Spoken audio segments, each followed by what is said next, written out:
As many of you know, and for those of you who don't know, I work at an animal hospital in Fairfax called Pender Veterinary Center. And the other week, I was playing with the cutest little pit bull puppy called Kayla. And I got to thinking that dogs are very, very Christ-like. And they sometimes do a better job of it than we do. And I was thinking more and more about it, and I realized that they love unconditionally, they forgive on the spot, they only serve one master, and they come when they're called, most of the time. And in the call away from the world this morning, I read you the story of a boy named Kenny and his dog Laddie. Laddie loved Kenny so much that when Kenny was confined to his bed, Laddie gave up everything, cleared his entire schedule, and even called a truce with the cat, just so that he could be by Kenny's side 24/7. And that just reminded me of how Jesus gave up literally everything, willingly laid down his life just so that we could be in a relationship with him. And he did that out of love for us, knowing that we may never love him back. And then I got to thinking about when my parents and I first adopted our dog Brownie.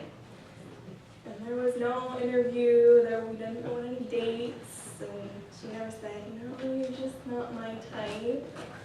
She never said, it's not you, it's me, it doesn't work. She came into our home and immediately fell in love with all of us, and she has yet to meet somebody that she doesn't like.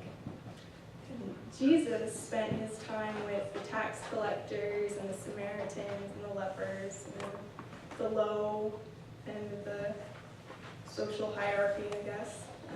And he never met anybody that he doesn't still love. And dogs, that's how dogs are.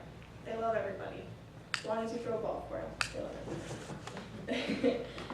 So as a veterinary nurse at Pender, you can imagine that I meet lots of puppies, young and old, that should not like me.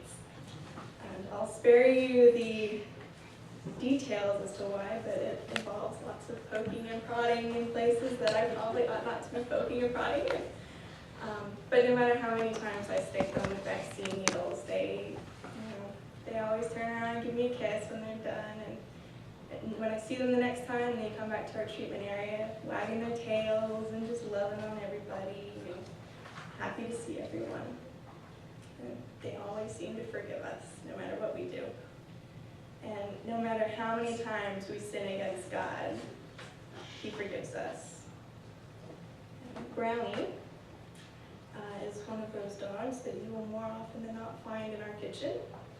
And Mom, or Kathy, is one of those people who likes to be alone in the kitchen when she's cooking.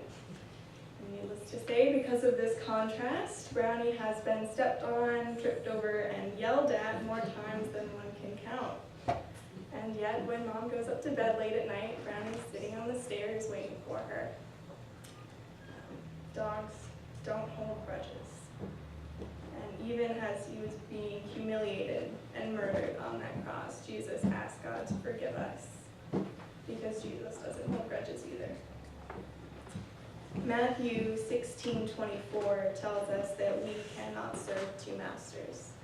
Either we will love one and despise the other, or be devoted to one and hate the other. If that's true for anybody, that's true for dogs. And again, my example is our own dog, Brownie. She may be a family dog, but Dad, or Jay, is most definitely her master. If he's in the basement working on his computer, she's laying down behind his chair. If he's in the family room reading the paper, she's in the middle of the family room floor, soaking up the ray of sun coming in from the window. If he's out on the porch, she's standing guard at the top of the stairs, protecting him from those squirrels. When Dad wakes up in the morning, Brownie gets up in the morning, and she lets Mom and I know it, that she's up in the morning. And when Dad goes to bed at night, she goes to bed at night. Unless Mom's not getting in bed, then she sits on the stairs and waits for her. And Brownie may obey the commands that Mom and I give her, but it's Dad's heels that she's at. It's him that she follows. It's when he calls that she comes. And we, as much as we should be listening to what our parents or teachers or employers are telling us, we need to make sure that Jesus is our one true master. We need to be a Jesus heel. And, you know, Jesus came into this earth not just to die for us, but to show us how we should live our lives.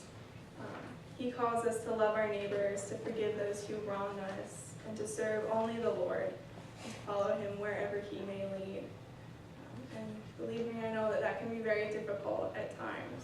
And it's something that we all struggle with every day. But sometimes it's nice to be able to look at our fuzzy-faced, four-legged friends to remind us that it is still possible and it can be done. So just remember that dog is God spelled backwards. Amen. Amen.